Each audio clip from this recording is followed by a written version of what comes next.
In most spiritual groups, there's a little bit of a confusion and quite a strong preference. In fact, let me read this first. I'm going to talk about preference here in a minute.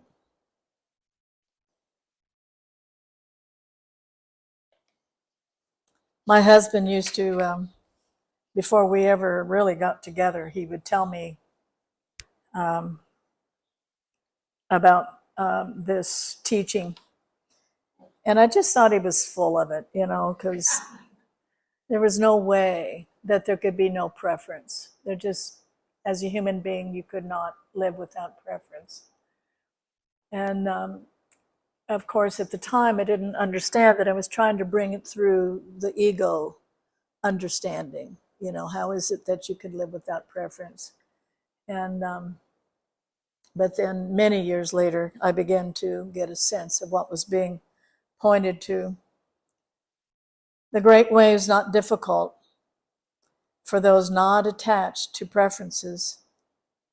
When neither love nor hate arises, all is clear and undisguised.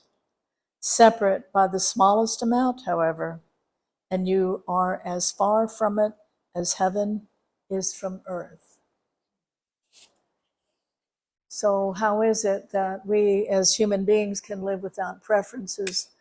And, in all of my questioning and looking at it and having a preference, I just found it impossible in the human mind. But what you begin to see, and in Buddhism they call it the middle way, but that often was misunderstood. The middle way would be this kind of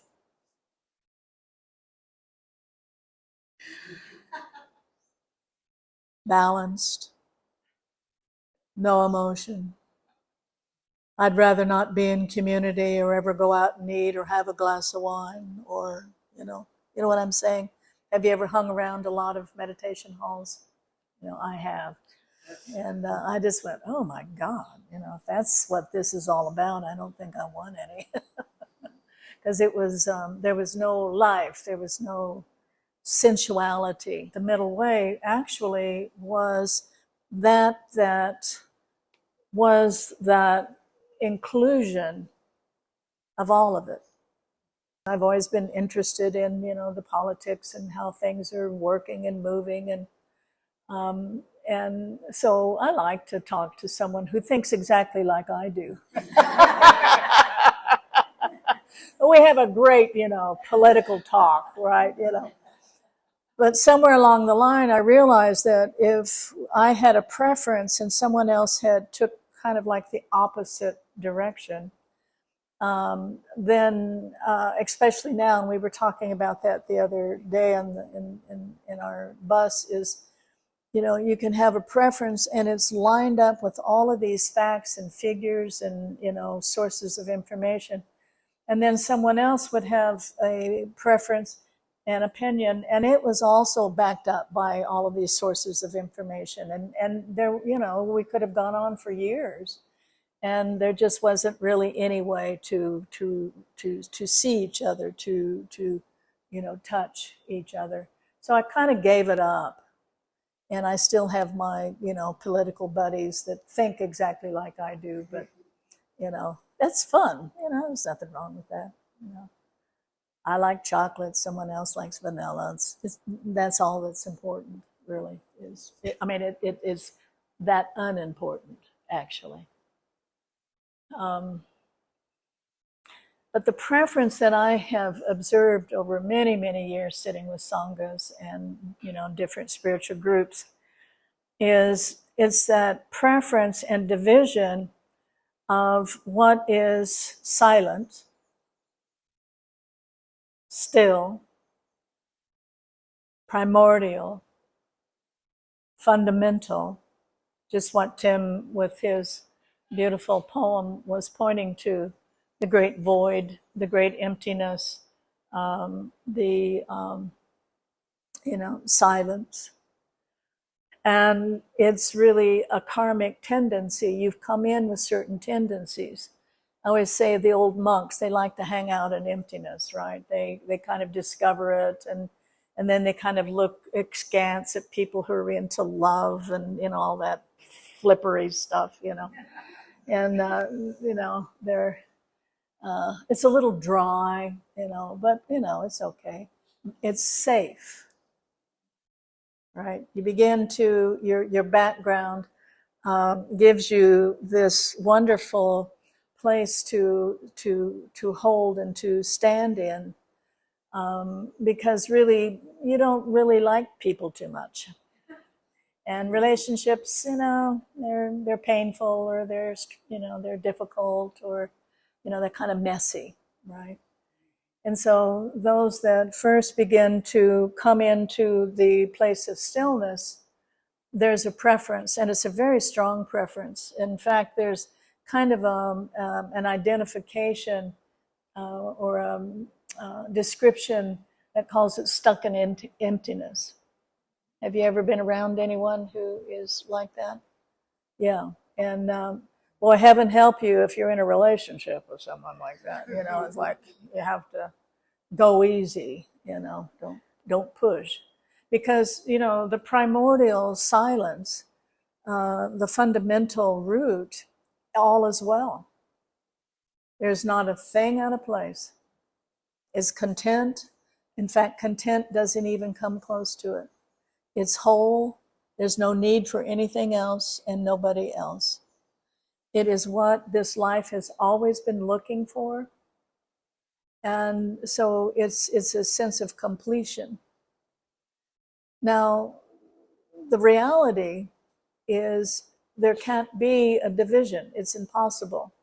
And so what that means is there's that vertical silence. And that's why when we do guided meditations or do pointing out, is that vertical channel, the central channel within the mind-body system, is the first emanation of life that comes into the body. And then all of the channels and the nadis and, you know, the prana and, you know, the chi and, you know, all that. Meridians all come out of that primordial vertical channel. And that's the channel of emptiness. It's before movement, it's before sound, it's before. There's nothing there. But within that nothing, no thing, it then begins to be the primordial or the ground of all potentiality. And then everything arises and comes out of that silent channel, right? Most teachers and most sanghas don't talk about that very much. Even if it was in the language, like in Buddhism, it's emptiness. And I would go, what's emptiness? You know, I'm used to juice and light and, you know, visions, and come on, you know, this is boring, you know. I'm not interested in that. And you could see these expressions in like a 10-day retreat. People were just like robots, you know, and then I thought, oh God, you know, I'm not into that at all. So it's not talked about, and partly it's not talked about because it was seen as dangerous.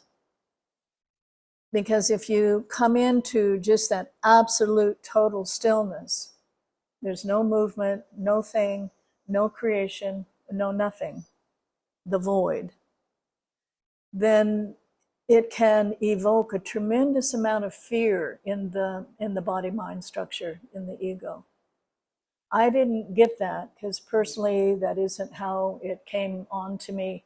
But when I started to, you know, sit with Aja and, you know, be retreat leader and hang out with people in the Sangha, there was stark terror touching the primordial silent ground, stark terror. Because what it does is evoke within the ego structure is that's the death, right? That's when the me disappears. There ain't no me no more. It doesn't exist. And so the mind, you know, is set up to defend and to control So that doesn't happen. It's a survival mechanism, actually. So it's almost like at a certain point, the ego moves beyond, or something moves beyond that survival mechanism. And so I was shocked, these people were freaking out and thought they were dying. And I just say, well, do you want to talk with Aja? Because I couldn't get it. But I mean, people were terrorized, right?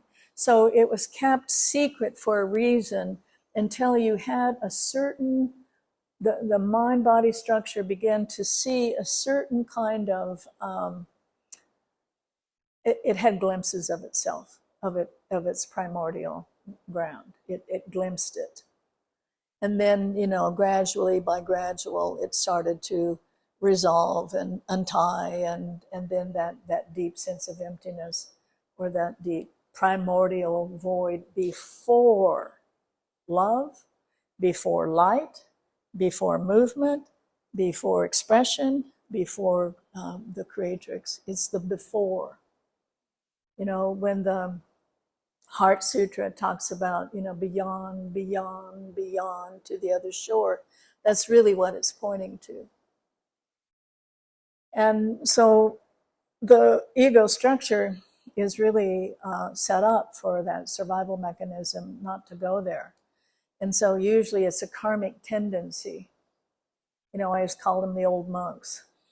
And, in those training, especially in the Buddhist traditions, it's emphasized, that's enlightenment, is, living in emptiness and, being in emptiness as emptiness. And, they lived without relationship. They lived, from that perspective. But then there's the other preference. And the other preference is it's love, it's light, it's radiance. It's we're all in this together.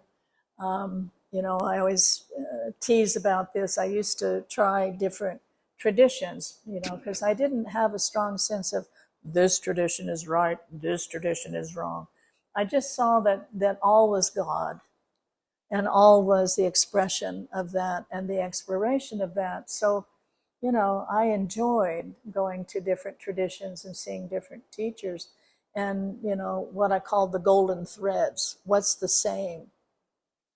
And so one time, and poor Shayla was drugged everywhere, with me. I was a single mother. And so we went to hang out with the Sufis. And, I'd been, with the Buddhist, mostly guys, and I was just sort of shocked, because people were hugging and sitting on people's laps and, kissing. And, there you could see these little like affairs and relationships kind of going on, in the crowd. And I was just kind of almost embarrassed, because I wasn't used to that, even though my experience was light, vision, arising out of the body. And but it was just too, messy or something. I don't know what it was, And so I went, well, Sufism isn't for me, though I could get it. I kind of understood. So there was here a leaning or a preference, because I was raised really without intimate relationship. And I think there was just a karmic tendency towards that. I kind of came in that way. And then I had the perfect family and the perfect, relationships in my parents, that we were together, obviously, but everyone was just sort of in their own world. And you just didn't relate much out of your own world, other than, did you get the dishes done, right? Or, Saturday morning you cleaned the house, or, whatever. But there wasn't much intimacy in my life. And the gift of that was I lived in my inner world, which was very rich. I was clairvoyant. I could see things. I had dreams, beings would come and go. And so, I actually preferred my interior world. But then when I got older, it was very difficult to to be loving or to be intimate or to touch. I remember when, everyone started to hug everyone. Do you remember it's the older people that kind of remember that. And I was just horrified. I mean, I would leave when everyone was going to hug and they would, go home. I'd leave. I'd go to the bathroom or, go upstairs or something because I just literally couldn't handle it. I couldn't handle that intimacy. And then I had a friend and she was raised with 8 sisters and I got over it, right? She hugged me and kissed me and, it was lovely, Of course, I love that now too. And I had ecstatic experiences. They weren't personal. You know what I'm saying? They were visions, or I would go into some, state of, the golden Christ radiance or something like that, But they weren't personal. And somewhere there was a knowing that needed to come into being, was that being intimate and loving, in the body and in the human experience. So I didn't lean towards, or grab onto emptiness like some. There was a recognition that it wasn't balanced. Because the reality is we have a preference, we try to take it apart, we teach or live in a certain way of that spectrum. But the reality is it's not separate and it cannot be. Right? Love arises from the deep primordial ground. It's like a mysterious movement of this empty nature that contains everything, that is, the well and the womb of all potentiality. And something in it begins to want to know itself. There's a movement. There's a beautiful description of emptiness and what love is. And love is just the dynamic aspect of silence. Do you get that?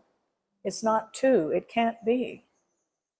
It arises and expresses. That's why I love that symbol of the Zen tradition, because then it knows itself in the myriad of form, in the myriad of experience, and then it dissolves and comes back down into that there is no form. Do you kind of get what I'm trying to say? It can't be divided out. It's impossible. The light comes out of the dark, right? That's why, clear light, I like, because it was called bright awareness, right? It's bright, it's the shine, it's the movement, it's the dynamic movement towards the creatrix, creation. So the non-division of it, if allowed, and because we have such strong preferences, we often don't allow it. So if you come in this incarnation with the tendency towards emptiness, towards the primordial, towards silence, great, fantastic. Nothing else will bring such a sense of wholeness and completeness and everythingness. Nothing. Nothing that you will ever experience. But it doesn't exclude the dynamic expression, which is called love, the ground that it arises and expresses within. Jesus talked about it all the time. My Father and I are one, right? My teacher calls the ground, the primordial, the Godhead, and that's what he's pointing to. And then the arising is the Christ, the love, and the love then fills this body-mind, and so there is the God-man or the God-woman, the God-infused woman, the God-infused man. And that was, Jesus was an example of that. We don't have, at least as well-known women examples, which is too bad. There's a lot of written stories about women who have become God-filled completely. And I've tried to read every one of them that I can find. It's helpful. It's helpful. You hear, African Americans, when they watch the media, used to, not so much now, and there was no one that looked like them. And so I think that's helpful to have both genders, so we have kind of a sense, of what that looks like. Because, it's the same on one way and it's unique in another. The overriding Buddha at this particular time is the Maitreya. And the Buddha before was the Buddha of the mastership of mind, looking through mind and realizing the illusion of mind and the suffering of mind and the traps of mind. And, that's why highly intellectual people are often drawn to Buddhism, and psychologists, a heavy bunch of psychologists are Buddhists, because it dives into the mind, right? But the Maitreya is genderless, and the Maitreya expresses compassion and love. So that's coming into being. And at least in my experience as a long time seeker, whatever that was, love was kind of not talked about as much, at least in the circles that I hung out in, right? It was considered not quite, I don't know what you would call it, intellectual enough or something. I don't know what it was. And a lot of teachers refused to use the word love because there was such a misunderstanding of what love was. I love my dog. I love, I love chocolate. I love, And of course, missed the whole point that love is the body and, the creatrix and the, it's everything, right? There's nothing that love is not. But we miss that point. So if you open and allow, and you come in kind of in that emptiness spectrum, one of the old monks, right? Or you're just not comfortable with human beings. I mean, let's just speak it like it is, Then if you don't grab, if you don't conceptualize and you don't defend, because what you'll notice, the more you realize your nature, the more the deepest patterns in the body-mind structure will come up, because there's now so much awareness and light. And what happens is you will defend it now as a spiritual truth. Anyone know what I'm talking about? That's one thing that I've never seen an exception. Everyone that awakens, and the awakening is true, the shift of identity from the ego structure to all that is. And literally, you're in this world with these rules and these functions, and you find yourself now literally in a different world. There's different laws, there's different functions, there's different ways of moving. And if you're not in a sangha or don't have a guide that knows what's going on, it can be lonely and disconcerting. You don't know how to function. Without exception, then you'll draw from that deepest place that is vulnerable or coming from a certain kind of preference, or usually it's trauma. And then you'll bring it up into now the spiritual language and the spiritual concepts. Am I making myself clear? Here, and I've told this story many times, but the dark, silent ground just came through. And I knew something was different, meaning Sharon, the spiritual person, because I'd never seen it before.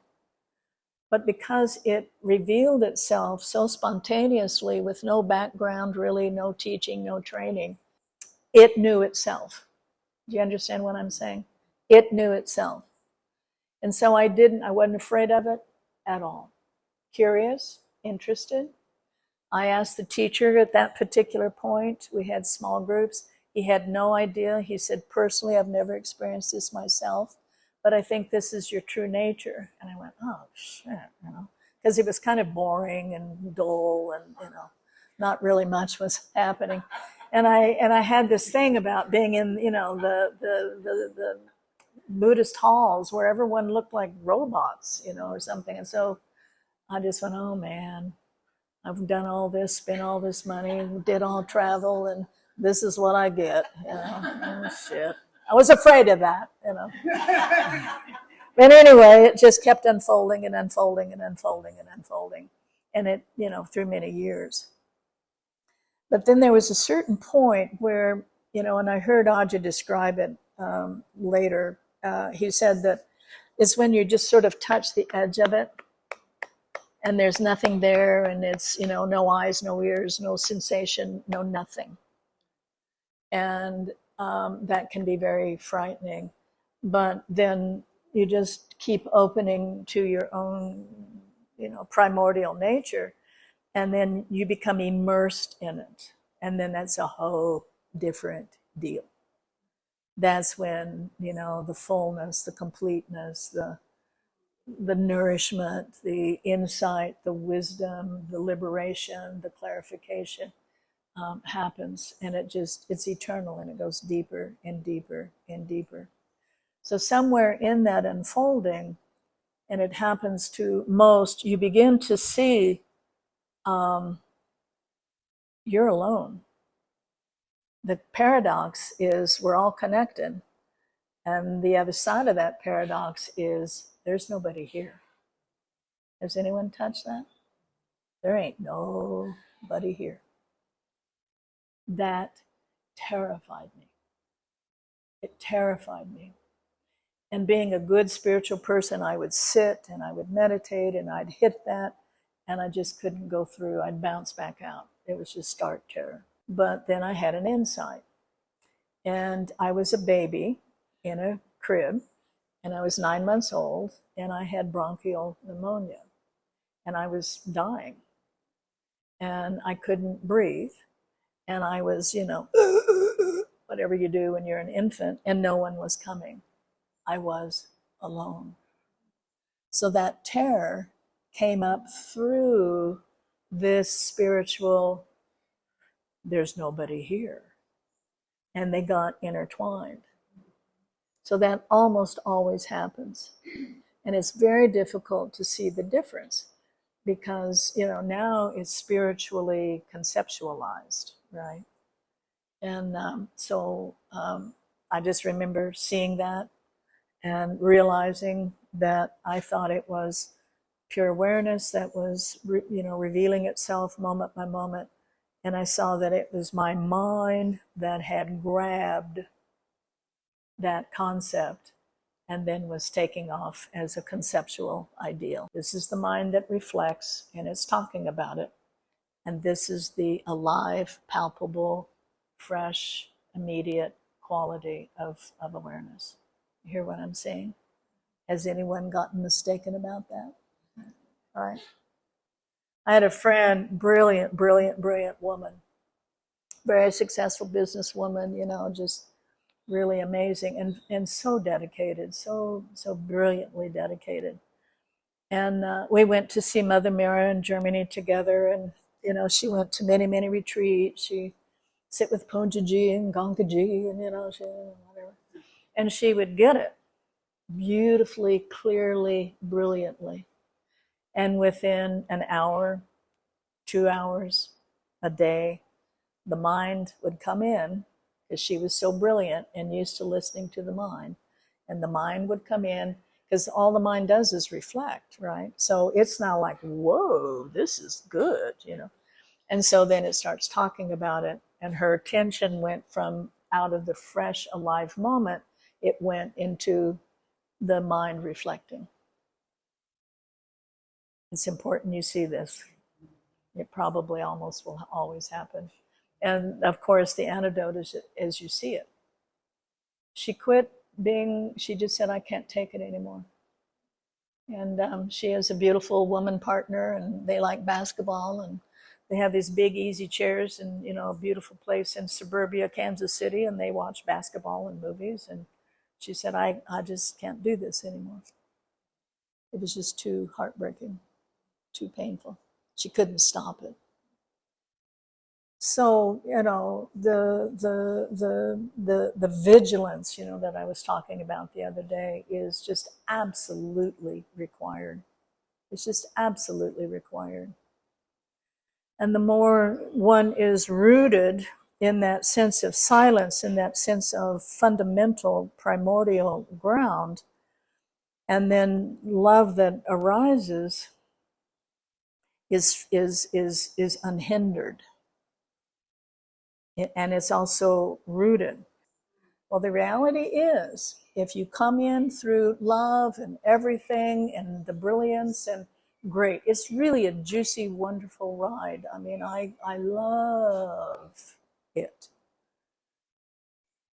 But it will then take you to the ground because it's all one thing.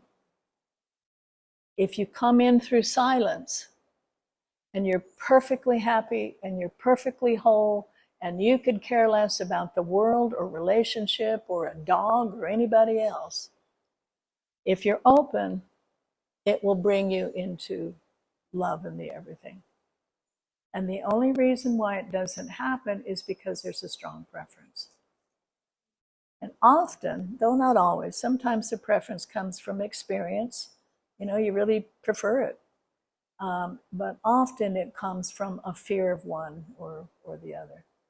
You know, for me to be very loving and open and undefended and, you know, just let all this come forth, it created a very sense of not being safe. I'm going to be hurt. Because that's the, you know, that's the background. You know, that's the experience.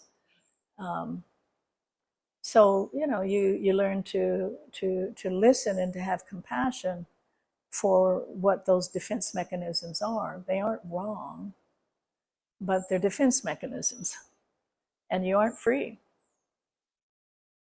You got to tell yourself the truth. You know, you really aren't free because it's out of emptiness into the life experience, expressing itself, and then coming back into the empty ground.